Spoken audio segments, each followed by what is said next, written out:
Sabe aquele momento em que você percebe que tudo que acreditou durante anos era mentira? Pois é, foi exatamente isso que senti quando, no dia do meu aniversário de 60 anos, fiquei sozinho na sala de jantar olhando para aquela mesa vazia que eu tinha preparado com tanto carinho. Tinha feito o prato favorito de cada um dos meus 3 filhos, comprado o vinho caro que eles gostavam, até mandei fazer um bolo especial com 3 camadas, daqueles que custam uma fortuna, porque eu queria que tudo fosse perfeito. Mas nenhum deles apareceu. Eu tinha acordado cedo naquele dia, animado como uma criança. 60 anos. Caramba! É um marco, né? Não é todo dia que a gente completa 6 décadas de vida. Passei a manhã inteira limpando a casa, arrumando tudo, colocando flores na mesa. Coloquei até aquela toalha de mesa especial, a que a minha falecida esposa usava nas ocasiões importantes. Tava guardada há anos, mas naquele dia eu quis tirar. Queria que tudo fosse especial. Para vocês entenderem o quanto eu me dediquei àquela celebração, preciso contar os detalhes. Acordei às 6 da manhã, mesmo sendo sábado. Fui no mercado. Quando abriu, às 7, porque eu queria comprar os ingredientes mais frescos. Pro Ricardo, eu ia fazer aquele filé ao molho madeira que ele sempre amou desde criança. Lembro quando ele tinha uns 10 anos e pediu isso de presente de aniversário. Não queria brinquedo, não queria roupa. Queria que eu fizesse filé ao molho madeira. E eu fiz, claro. Como pai, eu fazia qualquer coisa para os meus filhos. Para Mariana, tinha que ser aquele risoto de camarão que ela descobriu quando foi na casa de uma amiga e ficou obcecada. Ela me ligou no dia seguinte pedindo a receita, e eu passei semanas tentando acertar o ponto. Testei, refiz, ajustei o tempero. Até que ela provou e disse: papai, ficou perfeito. Melhor que o da família. Da minha amiga. Aquilo tinha sido há uns 5 anos, mas eu guardei a receita. Porque é isso que pais fazem, né? A gente guarda as coisas que importam pros nossos filhos. E pro Felipe, meu caçula, o bebê da família mesmo tendo já 32 anos, eu ia fazer aquela costela assada com barbecue que ele comia até não aguentar mais. Ele sempre foi o que mais gostava de comer, desde pequenininho. A mãe dele costumava brincar que ele tinha uma lombriga, de tanto que comia e não engordava. Eu sorri lembrando disso enquanto temperava a carne naquela manhã. Eram memórias boas, sabe? Memórias de quando a gente era uma família de verdade. Passei o dia inteiro na cozinha. Não parei nem para almoçar direito. Comi uns biscoitos enquanto cozinhava, porque não queria perder tempo. Queria que tudo tivesse ficado pronto quando eles chegassem. O filé tinha que estar no ponto certo. O risoto cremoso na medida exata, a costela macia e suculenta. Testei o molho madeira umas 3 vezes até ter certeza que estava perfeito. Provei o risoto e ajustei o sal. Verifiquei a costela no forno a cada 15 minutos. Às 5 da tarde, estava tudo pronto. A casa cheirava maravilhosamente bem. Aquele cheiro de comida caseira, feita com amor, sabe? O tipo de cheiro que te faz sentir em casa, seguro, amado. Arrumei a mesa com todo cuidado. Coloquei os pratos na posição certa, os talheres brilhando, os copos de cristal que eram da minha sogra. Acendi umas velas, porque a Mariana sempre gostou desse lance de ambiente aconchegante. Coloquei uma música suave para tocar no fundo.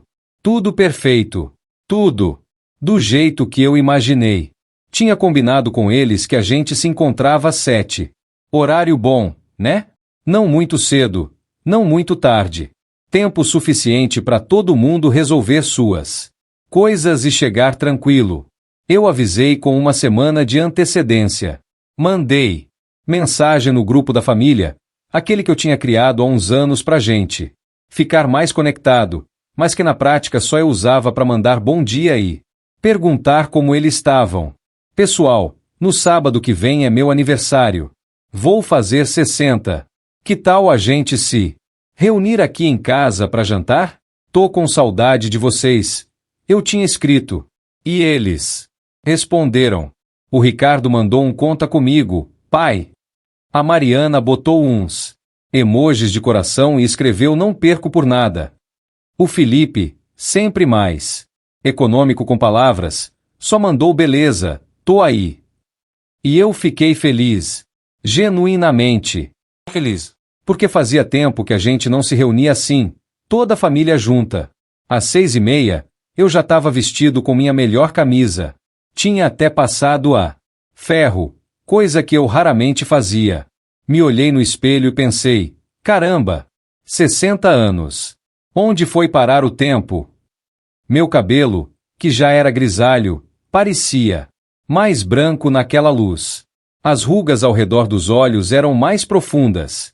Mas eu tava sorrindo. Tava genuinamente feliz. Porque em poucas horas, meus 3 filhos iam estar ali, comigo, celebrando minha vida. Às 7h15, o telefone tocou. Era o Ricardo. Meu coração deu um pulinho.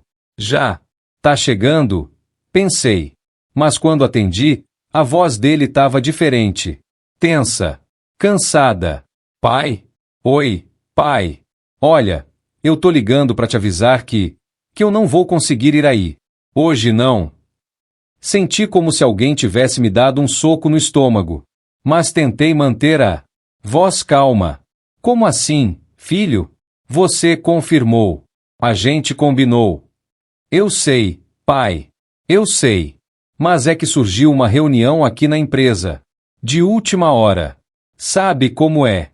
O diretor marcou para discutir aquele projeto novo. E eu não posso faltar. Você entende, né? É trabalho. É importante. Eu engoli seco. Mas é sábado à noite, Ricardo. Que tipo de reunião acontece? Num sábado à noite? Ah, pai, você sabe como é o mundo corporativo hoje em dia. A gente tem que estar disponível sempre. Não tem isso de horário comercial, não. Se o chefe quer reunir, gente tem que ir, desculpa mesmo, velho. Mas eu prometo que a gente se vê no fim de semana que vem. Beleza? Eu queria gritar. Queria perguntar se uma reunião era mais importante do que o aniversário do próprio pai. Queria lembrar ele de todas as vezes que eu deixei de fazer coisas importantes para estar presente na vida dele. Das reuniões que eu perdi. Dos compromissos que eu cancelei, só para poder ir na formatura dele, na apresentação da escola, no jogo de futebol. Mas eu não disse nada disso. Por quê? Eu não queria ser aquele pai chato, aquele pai que cobra, que faz drama. Tudo bem, filho, eu disse, com a voz mais controlada que consegui. O trabalho é importante mesmo. A gente se vê outro dia. Valeu, pai. Você é o melhor. Feliz aniversário, tá? A gente comemora depois. E ele desligou. Assim. Rápido. Como se fosse só mais uma ligação qualquer. Fiquei ali parado, com o telefone na mão, olhando para aquela mesa toda arrumada. Tudo bem. Eu pensei. Ele é um profissional dedicado. Trabalho é importante. Pelo menos os outros 2 vão vir. Mas não deu nem 10 minutos e o celular apitou. Mensagem da Mariana. Minha princesa. Minha filha do meio, a que sempre foi a mais cuidadosa comigo depois que a mãe dela morreu. Quando a esposa faleceu, há 15 anos, foi a Mariana. Quem ficou comigo por 3 meses. Ela tinha apenas 20 anos, mas largou tudo pra me ajudar. Cuidou de mim, cozinhou pra mim, me ouviu chorar todas as noites.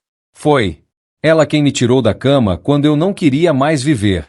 Então, de todos os meus filhos, ela era a que eu menos esperava que me decepcionasse. Abri a mensagem com o coração apertado, meio que já esperando outra desculpa. E lá estava. Papai, me perdoa. Não vou conseguir ir aí hoje. O Pedro acordou com febre alta. Tá com 39 graus. Dei remédio, mas ele tá muito mal. Acho que é gripe. Não posso deixar ele assim para sair. Você entende, né? Criança doente a gente não pode descuidar. Feliz aniversário. Te amo muito. Prometo que compenso. Li a mensagem 3 vezes. Pedro era meu neto mais velho. Tinha 8 anos. Era um menino cheio de energia, sempre correndo, sempre brincando. E claro, se ele estava doente, a Mariana não podia vir. Que mãe deixaria o filho doente para ir numa festa? Nenhuma. E eu não era aquele tipo de avô egoísta que ia cobrar isso. Respondi: claro, minha filha. Cuida do nosso menino. A saúde dele vem primeiro. Melhoras para ele. A gente se vê quando ele estiver melhor. Ela respondeu rápido: obrigada por entender, pai. Você é o melhor avô do mundo. E pronto. Mais um desfalque. Eu olhei para a mesa. 3 lugares vazios agora. Só faltava o Felipe. Meu caçula. Meu bebê. Ele não ia me deixar sozinho. Não ele. Tentei me animar. Pelo menos o Felipe vem, pensei.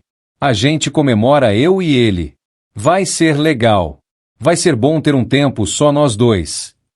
Mas no fundo, lá no fundo, eu já estava sentindo aquele aperto no peito. Aquela sensação de que alguma coisa estava muito errada. Porque 2 desculpas em menos de 15 minutos? Que azar, né? Às 7h40, quando eu já estava começando a achar que o Felipe tinha esquecido de ligar, o telefone tocou. Era ele.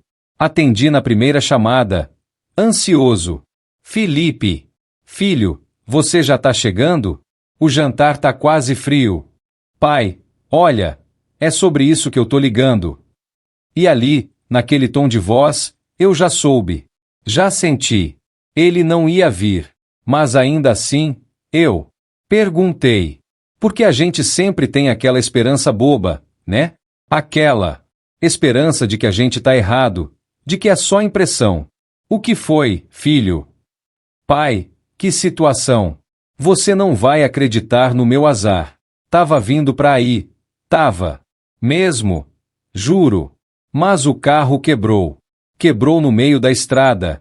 Cara, comecei a ouvir um barulho estranho e tive que encostar. Já chamei o guincho, mas o cara falou que vai demorar umas 2 horas. Não vai dar tempo de chegar aí para jantar. Não. Respirei fundo. Muito fundo. Porque a alternativa era começar a chorar ali mesmo. No telefone. Entendo. Filho. Que azar mesmo. Mas você tá bem? Tá num lugar seguro? Tô sim. Tem um posto aqui do lado. Vou esperar aqui dentro. Mas desculpa. Mesmo. Velho. Eu tava animado pra ir aí. De verdade. Mas fazer o quê, né? Essas coisas acontecem. Acontecem mesmo. Eu murmurei. Quando o carro ficar pronto, vai direto pra casa, tá bom? Não fica dirigindo à noite se você tiver cansado. Valeu, pai. Você é o cara. Feliz aniversário. Desculpa mesmo por isso. Tudo bem, filho. Mas não tava tudo bem. Nada tava bem. Desliguei o telefone e fiquei parado ali, na sala. Por quanto tempo eu nem sei. Só olhando para aquela mesa. Aquela mesa. Bonita, cheia de comida deliciosa, que eu tinha passado o dia inteiro preparando. Que agora ia ficar vazia. Completamente vazia. Sabe aquela sensação de quando você tá caindo? Quando o chão some debaixo dos seus pés? Era exatamente isso que eu estava sentindo. Como se tudo que eu tinha construído, todo o esforço que eu tinha feito, não significasse nada. Absolutamente nada. Sentei na cabeceira da mesa, no meu lugar, e olhei para os outros 3 lugares vazios. Tinha colocado um guardanapo dobrado em cada um, de um jeito bonito. Tinha deixado os copos posicionados certinho. Até os talheres eu tinha polido, deixado, brilhando. Tudo pra nada. Por alguns minutos, eu fiquei ali, simplesmente olhando, tentando processar. 3 filhos. 3 desculpas diferentes. Trabalho. Doença. Carro quebrado. Que azar, né? Que coincidência incrível que justamente no meu aniversário, as 3 desgraças Aconteceram ao mesmo tempo. Qual a probabilidade disso? Pensei. Qual a probabilidade matemática de 3 coisas ruins acontecerem com 3 pessoas diferentes no mesmo dia, na mesma hora? Mas eu não queria pensar nisso. Não queria deixar minha mente ir por esse caminho. Porque se eu começasse a desconfiar, se eu começasse a questionar, eu ia ter que encarar uma verdade que eu não estava preparado para encarar. Então eu me levantei, peguei os pratos e comecei a guardar tudo na geladeira. O filé ao molho madeira foi pro pote. O risoto de camarão também. A costela assada. Eu enrolei no papel alumínio. Cada prato que eu guardava era como se uma parte de mim fosse sendo guardada junto. Aquela expectativa, aquela alegria, aquela animação. Tudo sendo empurrado pro fundo da geladeira, no escuro, no frio. O bolo eu nem encostei. Deixei ele lá, na bancada da cozinha, com aquelas 3 camadas lindas, a cobertura impecável. Tinha até umas velhinhas do lado, que eu ia acender na hora. Mas agora, olhando para ele, aquele bolo parecia só me zombar, me lembrar da minha solidão. Depois de guardar tudo, apaguei as velas da mesa. Observei a fumacinha subindo. Aquele cheirinho de cera queimada. Engraçado como o cheiro de vela apagada sempre traz uma sensação de fim, né? De que alguma coisa acabou. E tinha acabado mesmo. Minha esperança tinha sido apagada junto com aquelas velas. Fui pro quarto e me joguei na cama. Ainda estava de camisa social, aquela que eu tinha passado com tanto cuidado. Agora ela estava amarrotada, suada. Mas eu não me importava. Não importava mais nada. Peguei o controle da televisão, pensando em assistir alguma coisa para distrair a mente. Qualquer coisa que me fizesse esquecer daquela dor no peito. Mas antes de ligar a televisão, peguei o celular. Não sei por quê. Talvez só para ver as horas. Talvez só para ter alguma coisa nas mãos. Às vezes a gente faz essas coisas no automático, né? Desbloqueei a tela e, sem pensar muito, abri aquela rede social. Sabe, aquela que todo mundo usa para postar fotos, compartilhar momentos da vida. Eu raramente usava. Na verdade, eu só tinha criado a conta porque a Mariana tinha insistido, uns 2 anos atrás. Pai, cria aí. Assim você vê as fotos dos netos, vê o que a gente está fazendo, ela tinha dito. E eu criei. Mas quase nunca entrava. Mas naquela noite, por algum motivo, eu abri. E a primeira coisa que apareceu na tela foi uma foto. Uma foto que fez meu coração parar por um segundo. Era a Amanda, esposa do Ricardo. Ela estava num restaurante, sorrindo para a câmera. E não, estava sozinha. Ao lado dela, estava o Ricardo. Meu filho. O mesmo que tinha me ligado, dizendo que estava preso numa reunião de trabalho. Mas não era só eles dois. Na mesa, dava para ver mais gente. Ampliei a foto com os dedos, tremendo. Tinha a Mariana, minha Mariana, sorrindo. Ao lado dela, o marido. E do outro lado, meu Deus, o Pedro, meu neto. O mesmo Pedro que supostamente estava com febre de 39 graus, morrendo em casa. Ele estava ali, na foto, com um chapéu de festa na cabeça, sorrindo de orelha a orelha. Minha mão começou a tremer tanto que eu quase deixei o celular cair. Pisquei várias vezes, achando que estava vendo coisa. Mas não. A foto continuava lá. Real. Verdadeira. Postada há 20 minutos. 20 minutos. Enquanto eu estava aqui, sozinho, guardando a comida na geladeira, eles estavam lá, juntos, comemorando. Li a legenda. Comemorando o aniversário do cunhado querido.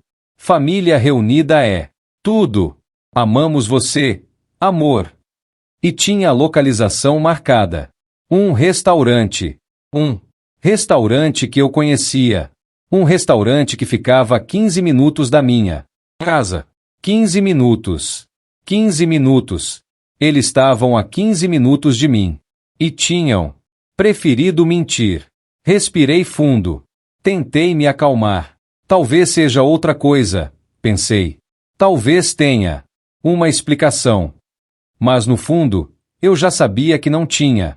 Mesmo assim, continuei olhando. E foi piorando. Muito pior. Rolei a página para baixo. Mais fotos. A Mariana tinha postado também. Várias fotos. Uma dela com o Pedro no colo. Ele fazendo careta para a câmera, com aquele chapéu. Engraçado. Outra foto de toda a mesa, cheia de comida, todo mundo com taça. Erguida. E no canto da foto, meu estômago revirou. Tinha o Felipe. Meu caçula. Do carro quebrado. Ele estava ali, abraçado com a namorada, fazendo aquela cara de bobo que ele sempre fazia em fotos. Não era possível. Não podia ser verdade. Mas era. Tava tudo ali, na minha frente. Cristalino. Meus 3 filhos. Todos juntos. Numa festa. No meu aniversário. Celebrando o aniversário do marido da Mariana. E tinham deixado eu sozinho em casa. Senti as lágrimas começarem a escorrer. Não conseguia controlar. Elas simplesmente saíram, quentes, molhando meu rosto, caindo no travesseiro. E eu continuei rolando a página. Porque eu precisava ver. Precisava entender a extensão daquela traição. Tinha vídeos também. Vídeos nos stories. Cliquei em um. Era a Amanda filmando. Dava para ouvir música ao fundo, risadas, conversa animada. A câmera passeava pela mesa. Todos ali. Meus filhos, meus netos, meus genros. Todos celebrando. Alguém gritou: "Vamos cantar parabéns." E começaram a cantar. Parabéns para você, nessa data querida. Todo mundo cantando, batendo palma, rindo. E no final, ouvi a voz do Ricardo. Aquela voz que eu reconheceria em qualquer lugar. E aí, pessoal? Vamos beber até não aguentar mais. Todo mundo riu. Bateram as taças. Beberam. Felizes. Unidos. Sem mim. Joguei o celular longe. Ele caiu no chão com um som abafado pelo tapete. E eu me encolhi na cama, abraçando o travesseiro, chorando como eu não chorava desde que minha esposa morreu. Porque aquilo doía. Doía mais do que qualquer coisa que eu já tinha sentido. Mais do que perder a mulher que eu amava. Porque aquilo era uma escolha. Eles tinham escolhido me excluir. Tinham escolhido mentir. Tinham escolhido ficar sem mim. E a pior parte, a parte que doía mais profundamente, é que eles tinham combinado entre si. Tinham se reunido e decidido que eu não ia estar lá. E depois, inventaram desculpas diferentes. Desculpas elaboradas. O Ricardo com sua reunião. A Mariana com seu filho doente. O Felipe com seu carro quebrado. Tudo mentira. Tudo farsa. Tudo teatro para me manter longe. Por quê? Essa era a pergunta que não parava de ecoar na minha cabeça. Por quê? O que eu tinha feito de tão terrível? O que eu tinha feito para merecer ser excluído? Assim, de uma forma tão cruel, tão premeditada? Chorei até não ter mais lágrimas. Até minha garganta doer. Até meus olhos ardem. E quando finalmente parei, fiquei ali deitado, olhando pro teto, com aquele vazio enorme dentro do peito. Era como se alguém tivesse cavado um buraco dentro de mim e arrancado tudo que era importante, deixando só nada. Um vazio imenso e doloroso. Peguei o celular do chão. Olhei de novo para as fotos. E dessa vez, ao invés de sentir só dor, senti outra coisa também. Raiva. Uma raiva profunda, visceral. Porque eles não tinham apenas mentido. Eles tinham postado. Tinham compartilhado com o mundo inteiro. Como se eu não fosse ver. Como se eu não existisse. Como se eu não importasse nem um pouco. E foi naquele momento, deitado na cama, com o coração despedaçado, que eu tomei uma decisão. Eu não ia deixar isso passar. Não ia fingir que nada tinha acontecido. Não ia aceitar desculpas vazias na segunda-feira, quando eles me ligassem como se tudo tivesse sido normal. Eu ia confrontar eles. Ia colocar as cartas na mesa. Ia mostrar que eu sabia, que eu tinha visto, e que eu queria respostas. Respostas de verdade. Porque depois de tudo que eu tinha feito por eles, depois de tudo que eu tinha sacrificado, depois de tudo que eu tinha dado, eu merecia pelo menos isso. Eu merecia a verdade. Não dormi naquela noite. Nem fechei os olhos direito. Fiquei ali, deitado no escuro, ouvindo o relógio na parede. Tic-tac, tic-tac. Cada segundo era uma lembrança. Cada minuto era uma recordação. Cada hora era uma análise diferente de tudo o que tinha acontecido. Lembrei de quando Ricardo era pequeno. Ele tinha uns 7 anos quando a mãe dele começou a ficar doente. Câncer. A gente descobriu tarde demais.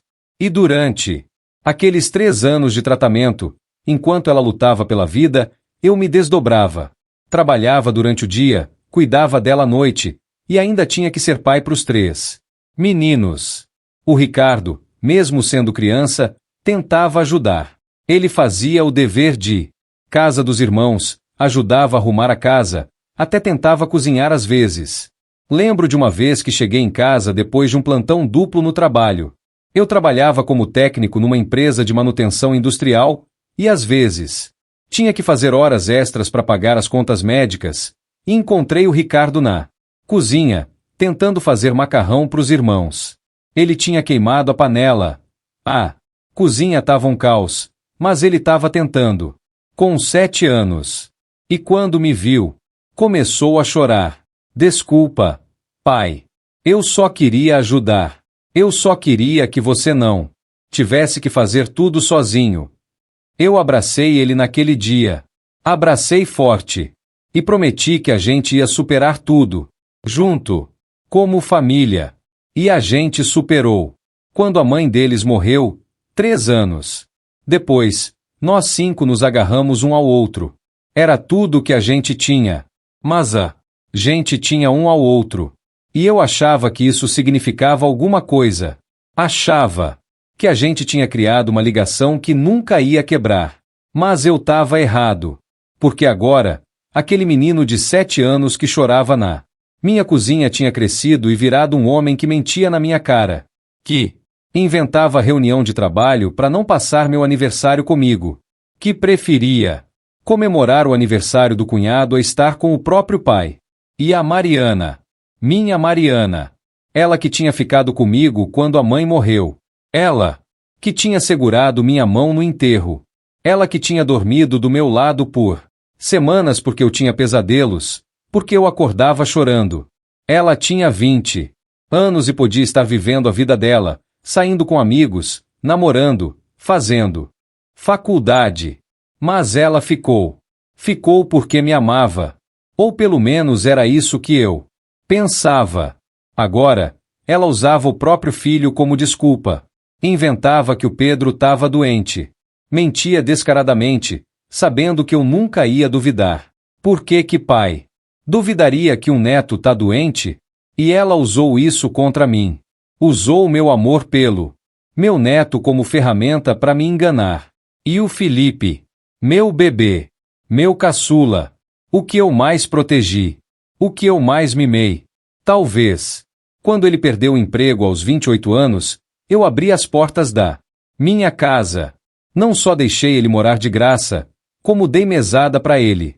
Comprei comida, paguei as contas dele, até comprei roupa quando ele precisou ir em entrevistas. Fiz tudo isso sem pensar 2 vezes. Porque é isso que pais fazem. Gente não abandona os filhos quando eles precisam. E como ele me retribuiu? Inventando que o carro quebrou. Nem se deu ao trabalho de inventar uma desculpa mais criativa. Só carro quebrado. Simples assim. Como se eu fosse idiota. Como se eu não merecesse nem uma mentira bem elaborada. Quanto mais eu pensava, mais eu percebia os sinais que tinha ignorado. Não era de hoje que eles tinham se afastado. Tinha começado gradualmente, há uns 2 anos. No começo, eram pequenas coisas. O Ricardo começou a remarcar almoços. Ah, pai, surgiu uma coisa aqui. A gente marca de novo semana que vem. E semana que vem virava mês que vem. E mês que vem virava depois a gente vê. A Mariana parou de me ligar todo dia. Antes era um ritual. Todo dia, 7 da noite. Ela ligava. Oi, pai. Como foi seu dia? E a gente conversava por meia hora, às vezes 1 hora. Sobre tudo. Sobre nada. Só conversava. Mas aos poucos, as ligações foram diminuindo. Começou a ser dia sim, dia não. Depois passou para 2, 3 vezes por semana. Depois só no fim de semana. E nas últimas semanas, quase nada. E quando eu ligava para ela, sempre tinha aquele tom de pressa na voz. Oi, pai. Desculpa, mas tô no meio de uma coisa aqui. Depois eu te ligo. Mas nunca ligava. E o Felipe tinha parado de me pedir conselhos. Antes ele vinha aqui em casa, se jogava no sofá e ficava horas conversando comigo. Sobre a vida, sobre trabalho, sobre a namorada, sobre os sonhos dele. Eu adorava esses momentos. Me fazia sentir útil, sabe? Fazia eu sentir que ainda era importante na vida dele. Mas tinha parado. De repente, ele simplesmente parou de vir. Parou de conversar. E quando eu perguntava como ele estava, a resposta era sempre a mesma. Tô bem, pai. Tudo tranquilo. Eu devia ter percebido. Devia ter confrontado eles antes. Devia ter perguntado o que estava acontecendo. Mas eu tinha medo. Medo da resposta. Medo de descobrir que eu tinha feito alguma coisa errada. Medo de perder eles completamente. Então, fingi que estava tudo bem. Fingi que o afastamento era natural. Eles estão ocupados. Eu dizia para mim mesmo. Eles têm suas vidas. É normal. Mas não era normal. E no fundo, eu sempre soube. O Ricardo tinha começado a me visitar cada vez menos. Antes ele vinha todo domingo almoçar comigo, trazia a família. Mas nos últimos meses, sempre tinha uma desculpa. Ah, pai, a Amanda tá com a família dela hoje. Os meninos têm atividade extra. Tenho trabalho acumulado. E eu aceitava, porque não queria ser aquele pai chato que fica cobrando visita. A Mariana também. Ela que sempre me ligava todo dia só para saber como eu tava. De repente começou a responder minhas mensagens com monossílabos. Tá. Ok. Depois a gente conversa. Quando eu tentava marcar de ver o Pedro, meu neto, ela sempre arrumava algum impedimento. Hoje não dá, pai. Semana que vem a gente vê. Mas semana que vem nunca chegava. E o Felipe, meu caçula, que sempre foi o mais grudado em mim, de repente ficou distante também. Parou de me contar sobre a vida dele, sobre os problemas, sobre as conquistas. Antes eu era a primeira pessoa que ele procurava quando precisava de conselho. Agora, eu só ficava sabendo das coisas por terceiros ou por acaso. Tudo fazia sentido agora. Eles tinham se afastado de mim de propósito. E o pior de tudo é que eu não sabia por quê. Na manhã seguinte, acordei com uma determinação estranha. Não era raiva. Ainda. Era mais uma necessidade de entender. Precisava saber o que tinha acontecido, o que eu tinha feito para merecer aquilo. Então resolvi que ia confrontar eles. Mas não. Ia ser do jeito que eles esperavam. Durante uma semana, não mandei mensagem para nenhum deles. Não liguei, não. Procurei. Queria ver se algum deles ia ter a decência de ligar para saber se eu tava bem, para se desculpar, para dizer qualquer coisa. Mas nada. Silêncio total. Foi como se eu não existisse para eles. No 8º dia, o Ricardo finalmente me mandou uma mensagem. Mas não era pra se desculpar. Era pra pedir um favor. Pai, você pode emprestar aquelas ferramentas elétricas que você tem? Preciso fazer um reparo aqui em casa. Nem um oi, nem um como você tá. Só o pedido. Como se nada tivesse acontecido. Respondi que sim, que ele podia passar em casa para buscar. Marquei para domingo, 2 da tarde. E mandei a mesma mensagem pro Felipe e pra Mariana, inventando desculpas diferentes para cada um. Pro Ricardo falei que precisava conversar sobre um investimento. Pra Mariana disse que tinha os documentos da mãe dela que ela precisava assinar. Pro Felipe inventei que ia dar um presente de aniversário atrasado pra namorada dele. Todos confirmaram. Que coincidência, né? Quando precisavam de alguma coisa, sempre tinha tempo na agenda. Passei aquela semana me preparando. Não era só emocionalmente, não. Eu tinha um plano. Salvei todas as fotos da festa deles. Fiz capturas de tela de tudo. Preparei uma apresentação, sabe? Daquelas de slides, no computador. Coloquei foto por foto, com as legendas, os horários que foram postadas, tudo. Tinha até os vídeos que a cunhada do Ricardo postou nos stories, onde dava para ouvir eles cantando parabéns pro marido da Mariana. E o Ricardo tava lá, falando sobre como reunião de trabalho era importante. Quando domingo chegou, arrumei a sala. Conectei o notebook na televisão grande. Deixei tudo pronto. Fiz café. Coloquei uns biscoitos na mesa. Como se fosse uma reunião de família normal. Mas meu coração tava acelerado. Não sabia como eles iam reagir.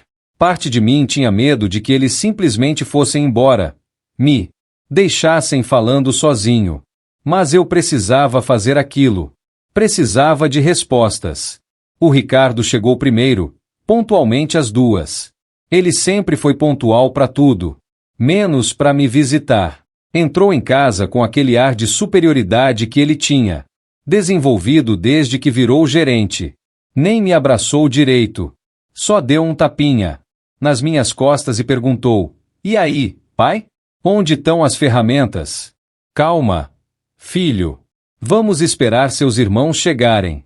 Tenho uma coisa para falar com vocês 3. Ele franziu a testa. "Irmãos? Que irmãos? Você não falou que era só sobre o investimento?" "Falei sim, mas mudei de ideia. Quero falar com vocês 3 ao mesmo tempo." Ele não gostou. Deu para ver pela cara que fez. Mas não disse nada. Foi sentar no sofá, mexendo no celular, ignorando minha presença. 5 minutos depois, a Mariana chegou com o marido. Ela veio mais animada, me deu um abraço apertado. "Oi, pai. Cadê os documentos?" "Vamos esperar o Felipe chegar. Aí eu explico tudo." Ela olhou pro Ricardo, confusa. Que você tá fazendo aqui?" Podia perguntar o mesmo, ele respondeu, sem tirar os olhos do celular. A tensão na sala começou a crescer. O Felipe foi o último a chegar, 15 minutos. Atrasado como sempre. Quando entrou e viu os irmãos, parou na porta. Que tá acontecendo aqui?" "Sentem", eu disse, com uma voz mais firme do que eu esperava. "Preciso mostrar uma coisa para vocês." Os 3 trocaram olhares. Aquele tipo de olhar que você dá quando sabe que fez alguma coisa errada e tá prestes a ser descoberto. Mas sentaram. O Ricardo no sofá, a Mariana na poltrona com o marido do lado, e o Felipe na outra ponta do sofá. Peguei o controle remoto e liguei a televisão. A primeira foto apareceu na tela. Grande. Era a do restaurante, com todos eles sorrindo, com as taças erguidas. Ninguém disse nada. O silêncio na sala era ensurdecedor. "Essa foto", eu comecei, apontando para a tela grande, "foi tirada no dia do meu aniversário." Minha voz estava tremendo, mas eu forcei ela a sair. "No dia em que eu fiz 60 anos. No dia em que eu passei a manhã inteira no mercado escolhendo os ingredientes perfeitos. No dia em que eu passei 8 horas na cozinha, preparando o prato favorito de cada um de vocês. No dia em que eu arrumei a mesa, com a toalha da mãe de vocês. No dia em que eu acendi velas e coloquei música. No dia em que eu esperei. E esperei. E esperei vocês chegarem. Fiz uma pausa. Ninguém disse nada. O silêncio era tão pesado que dava para sentir. No ar. E vocês sabem o que aconteceu nesse dia? Continuei. Ricardo, você me ligou. Disse que estava preso numa reunião de trabalho. Que não podia sair. Que era importante. Mariana, você me mandou mensagem. Disse que o Pedro estava com febre de 39 graus. Que não podia deixar ele sozinho. Felipe, você ligou dizendo que o carro tinha quebrado no meio da estrada. Que o guincho ia demorar 2 horas. Passei para a próxima foto. Era uma panorâmica da mesa inteira. Todos eles lá, sorrindo. E sabe o que eu fiz depois dessas 3 ligações? Eu acreditei em vocês. Como um idiota, eu acreditei. Guardei toda a comida na geladeira. Apaguei as velas. Fui pro quarto. E tentei não chorar. Tentei entender. Tentei aceitar que às vezes a vida acontece. Que às vezes as coisas dão errado. Que não era culpa de vocês. Passei para a próxima foto. Era uma do Pedro pulando com chapéu de festa. Mas, aparentemente, todo mundo estava muito bem. E muito ocupado. Comemorando. A Mariana foi a primeira a falar. Pai, eu posso explicar. Explica então, eu disse, olhando nos olhos dela. Explica como seu filho estava. Morrendo de febre em casa, mas estava pulando numa festa. Ela abriu a boca, mas não saiu som. Olhou para o marido, que desviou o olhar. Então, olhou para os irmãos, como se esperasse que algum deles a salvasse.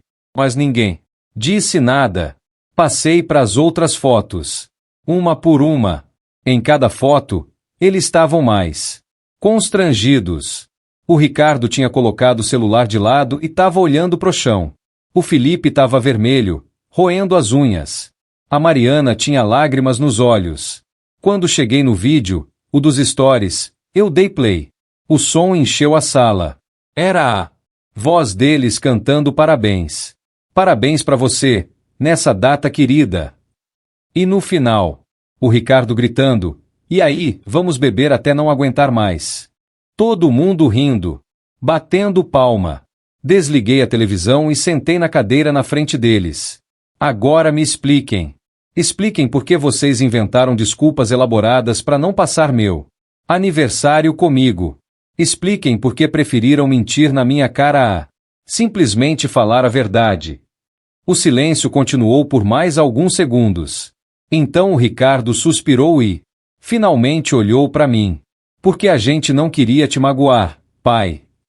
Eu ri. Foi uma risada amarga, sem alegria. Não queriam me magoar? Me deixando sozinho no meu aniversário enquanto faziam uma festa sem mim? Me mentindo na cara? Isso não me magoa? Não é assim, a Mariana interrompeu, limpando as lágrimas.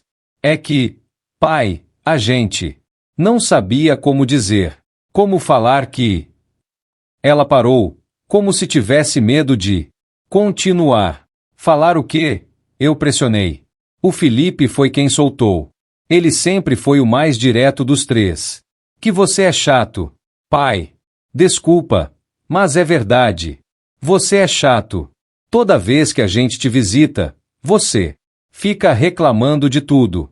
Reclamando que a gente não visita mais. Reclamando que os netos não vêm. Reclamando da sua saúde. Reclamando do mundo. A gente não aguenta mais. Aquilo foi como um soco no estômago. Fiquei sem ar por um segundo. Chato. É, o Ricardo completou. E não é só isso. Você sempre fica jogando na nossa cara tudo o que fez por a gente. Sempre lembrando que pagou a faculdade, que pagou o casamento, que deixou morar de graça. Como se a gente devesse algo para você. Como se você tivesse feito tudo isso só para cobrar depois. Eu não conseguia acreditar no que estava ouvindo. Eu nunca quis cobrar nada de vocês. Eu só. Mas cobra, pai, a Mariana disse baixinho. Toda vez. Toda conversa acaba virando sobre quanto você sacrificou por a gente. Quanto você abriu mão da sua vida. Como você ficou sozinho depois que a mãe morreu porque estava cuidando de nós. Ah, gente sabe disso, pai. A gente sempre soube. E a gente é grato. Mas você não. Deixa a gente esquecer nem por um segundo. Senti as lágrimas começarem a escorrer pelo meu rosto. Então foi isso? Vocês se afastaram de mim porque eu sou chato? Porque eu lembro vocês do que fiz por vocês? Não é só isso, o Ricardo disse. É que a gente cresceu, pai. A gente tem nossas próprias famílias agora. Nossos próprios problemas. E toda vez que a gente vem aqui, parece que você quer que a gente volte a ser criança. Que você volte a ser o centro das nossas vidas. Mas não dá mais, pai. A gente ama você, mas a gente precisa viver nossas vidas. Fiquei em silêncio, processando tudo aquilo. Era muita informação de uma vez. Doía. Doía mais do que eu imaginava que pudesse doer.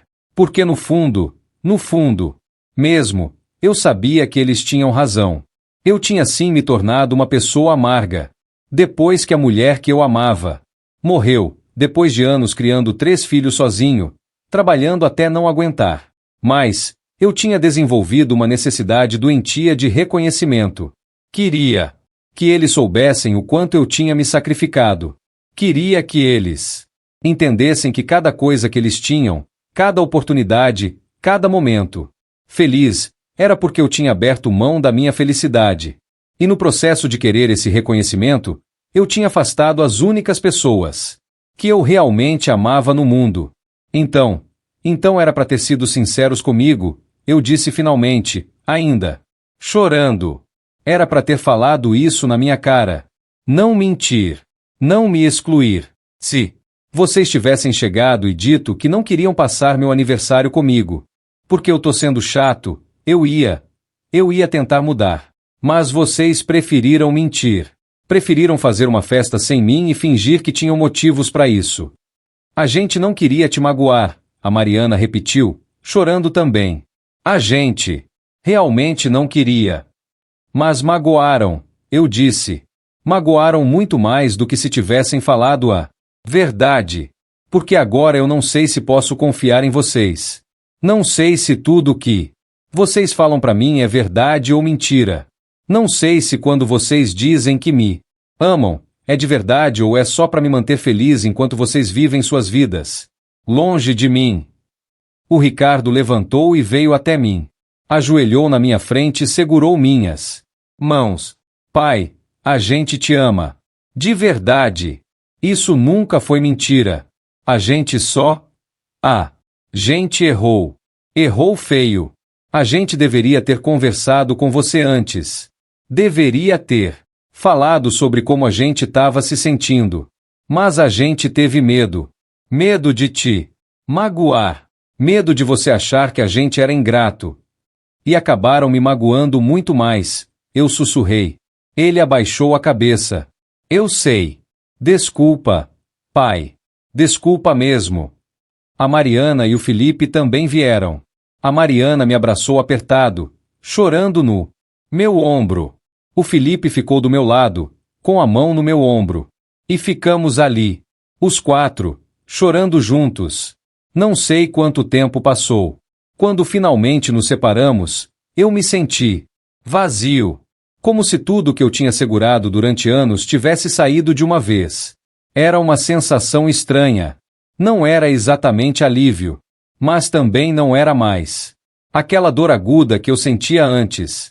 O que a gente faz agora? A Mariana perguntou, limpando o rosto. Eu suspirei fundo. Não sei. Sinceramente, não sei.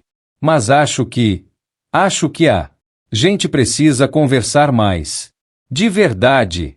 Sem mentiras. Sem desculpas. Se vocês acham que eu sou chato, me falem. Se eu fizer alguma coisa que incomoda vocês, Me digam. Porque eu prefiro saber a verdade e ter a chance de mudar do que continuar sendo deixado de lado sem entender por quê. E você promete que vai tentar mudar? O Felipe perguntou. Que vai tentar parar de ficar jogando na nossa cara tudo que você fez? Eu pensei por um momento. Seria difícil. Seria muito difícil quebrar um hábito de anos. Mas olhando para eles, vendo a dor nos olhos deles, a culpa, o arrependimento, eu sabia que precisava tentar. Eu prometo que vou tentar. Eu disse. Não prometo que vai ser fácil. Não prometo que eu não vou escorregar de vez em quando. Mas eu vou tentar. Por vocês. Por mim, porque eu não quero perder vocês. O Ricardo assentiu. E a gente promete ser mais sinceros. Promete falar quando alguma coisa tiver errada. Promete não mentir mais. Ficamos conversando por mais algumas horas depois disso. Conversamos sobre tudo. Sobre a mãe deles, sobre como tinha sido difícil criar ele sozinho, sobre como eu me sentia sozinho agora. E eles conversaram sobre suas vidas, sobre seus problemas, sobre como era difícil equilibrar trabalho, família e ainda ter tempo para visitar o pai. Foi a conversa mais honesta que a gente tinha tido em anos. Talvez a mais honesta que a gente já tinha tido. Quando eles foram embora, já era noite. Antes de sair, cada um me abraçou de verdade.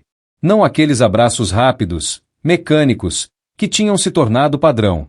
Mas abraços de verdade, apertados, longos. A gente te ama, pai, a Mariana disse antes de sair. Eu também amo vocês. Eu respondi.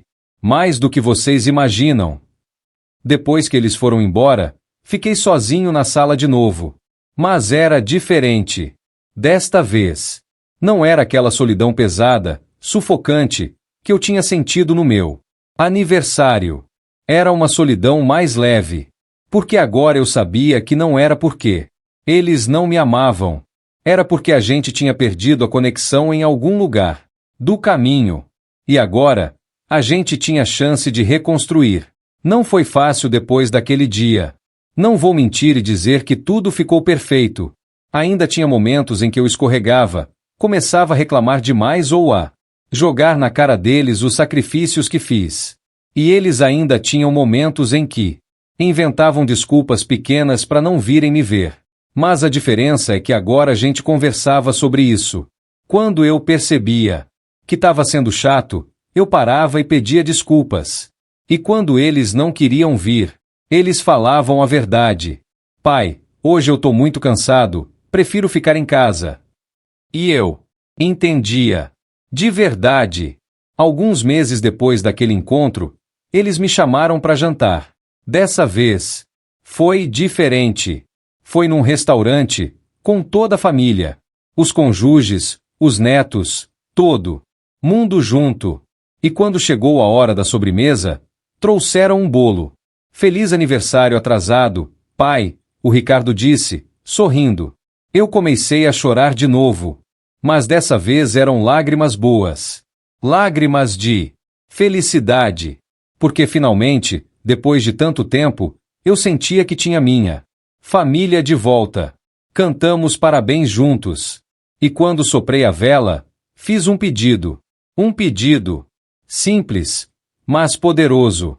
Pedi que a gente continuasse assim, conversando de verdade, sendo sinceros um com o outro, sem mentiras, sem ressentimentos. Porque no final das contas, foi aquela mentira que salvou minha relação com meus filhos. Se eles não tivessem mentido, se eles não tivessem me excluído daquela festa, eu nunca teria confrontado eles. Nunca teria descoberto como eles realmente se sentiam. Nunca teria a chance de mudar. Às vezes, as piores situações trazem as melhores lições. E às vezes, para reconquistar as pessoas que você ama, você precisa primeiro perder elas. Completamente. Hoje, quando olho para trás, para aquele dia em que mostrei os vídeos da festa para eles, eu não sinto mais raiva. Não sinto mais mágoa. Sinto gratidão. Porque aquele Foi o dia em que eu parei de ser apenas um pai que cobrava reconhecimento e comecei a ser um pai de verdade. Um pai que escuta. Um pai que muda. Um pai que entende. E quando vejo meus filhos agora, vejo o quanto a gente evoluiu. Não somos perfeitos. Ainda temos nossos problemas, nossas brigas, nossos desentendimentos. Mas agora a gente conversa. A gente se resolve. A gente não deixa as coisas acumularem até explodir. O Ricardo me visita todo domingo de novo. Não porque se sente obrigado, mas porque quer. A Mariana me liga todo dia, e agora nossas conversas são de verdade. Não só monossílabos. E o Felipe, meu caçula, voltou a me contar tudo. As conquistas, os problemas, os medos. E eu escuto. De verdade. Sem interromper pra falar de mim, sem jogar na cara, sem reclamar. Aprendi que ser pai não é só sobre dar. É sobre receber também. Receber críticas.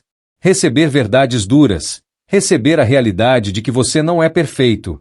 E que tá tudo bem não ser perfeito. O que importa é tentar ser melhor. Todo dia. Então, se você tá lendo isso e se identifica com a minha história, seja como pai ou como filho, meu conselho é simples. Conversem. De verdade. Sem medo de magoar. Sem medo de ser magoado. Porque a verdade, por mais dolorosa que seja, é sempre melhor que a mentira. Sempre. Mentiras não protegem ninguém. Elas só adiam a dor. E quando a verdade finalmente aparece, dói muito mais. Aprendi que como pais, a gente comete erros. A gente fica velho, fica chato, fica repetitivo. A gente cobra reconhecimento porque a gente precisa sentir que o que a gente fez valeu a pena.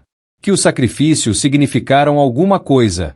Mas a gente precisa aprender a equilibrar isso. Precisa aprender a dar espaço para os filhos crescerem. Precisa aprender a ser presente sem ser sufocante. E isso é difícil. É muito difícil. Mas é necessário. E para os filhos, aprendi que vocês também têm que entender que pais são humanos. A gente erra. A gente precisa de validação. A gente fica sozinho. E às vezes, a gente só precisa saber que ainda importamos. Que ainda somos amados. Que ainda somos necessários. Não como alguém que paga contas ou resolve problemas, mas como alguém que simplesmente importa. E se você descobrir que as pessoas que você ama estão se afastando, não fique esperando que elas voltem sozinhas. Vá atrás. Pergunte. Confronte. Porque às vezes, a coisa mais difícil de fazer é também a coisa mais necessária. Minha vida hoje não é perfeita. Ainda tenho meus momentos de solidão, meus momentos em que sinto falta da minha esposa, meus momentos em que me pergunto se fui um bom pai. Mas agora eu tenho algo que não tinha antes. Eu tenho meus filhos de volta. De verdade. Não como obrigação. Não como dever. Mas como escolha. E isso, para mim, vale mais do que qualquer coisa no mundo.